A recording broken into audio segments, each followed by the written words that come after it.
আমার বাড়িতে সবাই বলতেছে যে ইফতারিতে আর কত একঘেয়েমি খাবার খাবো, এই ভাজা পোড়া খেতে খেতে জীবনটা শেষ, একটু তো অন্যরকম কিছু বানাতে পারো।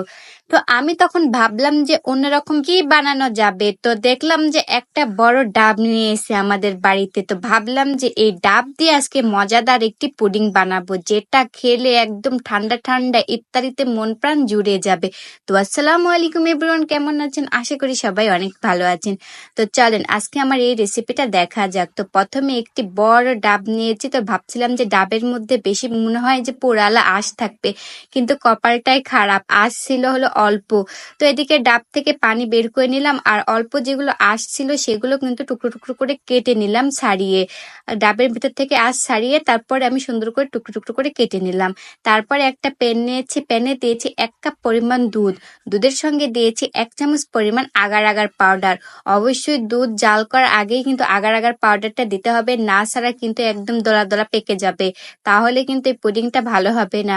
তো তারপরে একটু জাল দেওয়ার পরে সুন্দরভাবে দেখেন উতলে উঠছে, তখন এখানে 1 চামচ পরিমাণ দিয়েছি চিনি। তো 1 চামচ পরে চিনি দিয়ে সুন্দর করে নেড়ে চেড়ে 1 মিনিটের মতন জাল করে নিলাম। এদিকে আমার কিন্তু এটা হয়ে গেল, এখন নামিয়ে একটা সুন্দর বাটিতে রাখবো, এটা এখন ফ্রিজে রেখে দেবো ঠান্ডা হওয়া পর্যন্ত। তো এটা প্রায় আধা ঘন্টার মতন ফ্রিজে রেখে দিলাম, সুন্দরভাবে ঠান্ডা হবে এবং জমেও যাবে। তো তারপরে আবার ওই প্যানে দিয়েছি যে ডাবের আমি পানি বের করে রাখছিলাম, সে পানি দিয়ে দিলাম, 1.5 চামচের মতন দিয়েছি আগার আগার পাউডার। তো এগুলো সুন্দর করে পানির সঙ্গে মিশিয়ে নিলাম, তারপরে আবারও দিয়েছি 1 চামচের মতন চিনি, চিনিটা দিয়েও সুন্দর করে একদম নেড়ে চেড়ে নিলাম পানির সঙ্গে। তো তারপরে কিছুক্ষণ এটা জাল করার পরে দেখেন এটাও সুন্দরভাবে উতলে আসছে। তো এখন এটা 1 মিনিটের মতন রান্না করে এটা হলো নামিয়ে নেব। তো 1 মিনিটের মতন এটা জাল করার পরে এটা নামিয়ে নিলাম, আর যেটা আগে বানাইছিলাম দুধ দিয়ে ওটা দেখেন কত সুন্দরভাবে জমে গেছে।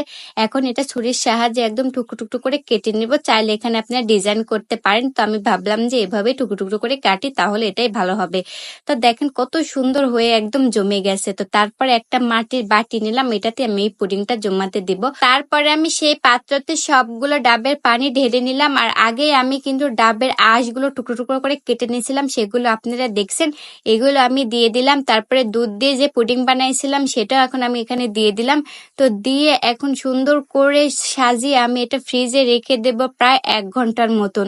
তো এখন আমি সুন্দর করে সাজিয়ে নিয়েছি, এখন 1 ঘন্টার মতন ফ্রিজে রেখে দিব। তো 1 ঘন্টা পরে দেখেন আমার পুডিংটা কত সুন্দরভাবে জমে গেছে, আর এটা এত সুন্দরভাবে জমে গেছে আমার পুডিংটা কিন্তু ভেঙে যায়নি। অনেকে কিন্তু পুডিং বানালে দেখি ভেঙে যায়। তো দেখেন মাশাআল্লাহ কত সুন্দর লাগতেছে দেখতে। আর এইরকম পুডিং যদি ইফতার করার পরে টেবিলেতে থাকে তারপরে তো মন প্রাণ সব জুড়ে যায়, শুধু 1 পিস এই পুডিংটা খেলে। তো কেমন হয়েছে পুডিংটা জানাবেন।